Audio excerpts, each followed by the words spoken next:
બનાસકાંઠાના કાંકરેજ તાલુકાના રાનેર જમણાપાદર હનુમાનપુરા કાચી કેનાલમાં અજાણ્યા યુવકનો મૃતદેહ મળી આવ્યો હતો। મળતી માહિતી પ્રમાણે કાંકરેજ તાલુકાના મુખ્ય મથક શિહોરી પોલીસ સ્ટેશન વિસ્તારમાં આવેલા કંબોઈ આઉટપોસ્ટના રોનર પાસેથી પસાર થતી કાચી નર્મદા કેનાલમાં કોઈ અજાણ્યા વ્યક્તિની તરતી લાશ જોવા મળી અને લોકોના ટોળા ઉમટી પડ્યા હતા। મળતી માહિતી પ્રમાણે કાંકરેજ તાલુકાના મુખ્ય મથક શિહોરી પોલીસ સ્ટેશન વિસ્તારમાં આવેલ કંબોઈ આઉટપોસ્ટના રોનર સાથે પસાર થતી કાચી નર્મદા કેનાલમાં કોઈ અજાણ્યા વ્યક્તિની તરતી લાશ જોવા મળતા લોકોના ટોળા ઉમટી પડ્યા હતા। શિહોરી પોલીસ સ્ટેશનમાં જાણ થતા પોલીસે ઘટના સ્થળે પહોંચી લાશને પીએમ માટે શિહોરી સરકારી હોસ્પિટલમાં લાવવામાં આવી હતી। જોકે મૃતક યુવાનનું મોત શંકાસ્પદ થયું હોવાની લોકમુખે ચર્ચાનો વિષય બન્યો છે।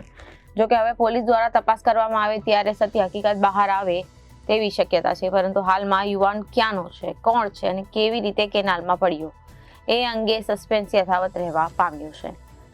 Bureau report, Janadesh news, Kankrej.